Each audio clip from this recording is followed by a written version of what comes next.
வணக்கம். இன்றைய நமது சிறப்பு விருந்தினர் அட்வொகேட் சேவியர் அவர்கள். வணக்கம் சார். வணக்கம் சார்.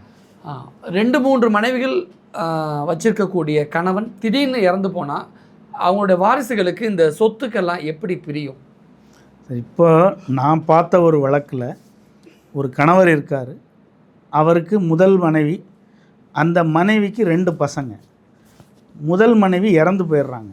அதுக்கடுத்து அவர் ரெண்டாவதாக ஒரு மனைவியை திருமணம் பண்ணுறார். அந்த திருமணத்தின் மூலம் அவருக்கு ஒரு குழந்தை பிறக்குது. அப்போ முதல் தாரத்துக்கு 2 பசங்க, இரண்டாம் தாரத்துக்கு ஒரு பையன்.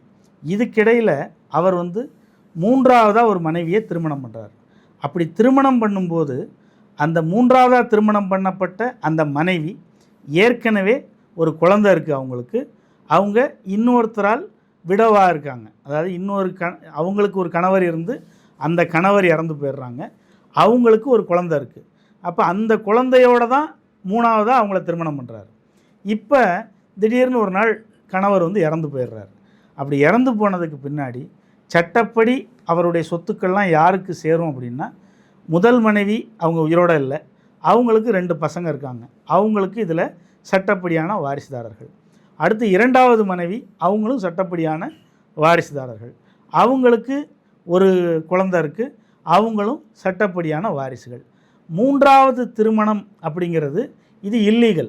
ஏன்னா இரண்டாவது மனைவி உயிரோடு இருக்கும்போது மூணாவது திருமணம் நடந்ததுனால மூன்றாவது நடைபெற்ற திருமணம் செல்லாது. அதனால் அவங்க இல்லீகல் மேரேஜுங்கிறதுனால அவங்க லீகல் ஏராக வரமாட்டாங்க.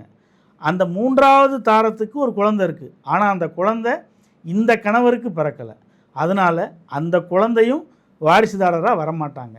ஆக அவருடைய சொத்துக்களை பொறுத்தளவில் முதல் தாரத்துக்கு பிறந்த 2 குழந்தைகளுக்கும், இரண்டாம் தார மனைவிக்கும், இரண்டாம் தாரத்தின் மூலமாக பிறந்த அந்த குழந்தைக்கும், ஆக இந்த 4 பேருக்குத்தான் சொத்தில் உரிமை இருக்குது. மற்ற அந்த மூன்றாம் மனைவிக்கும் சொத்தில் பங்கு கிடையாது. மூன்றாவது மனைவிக்கு ஏற்கனவே இருக்கக்கூடிய குழந்தைக்கும் சொத்தில் உரிமை கிடையாது. அப்படிங்கிற விஷயத்தை தெரிஞ்சுக்கணும்.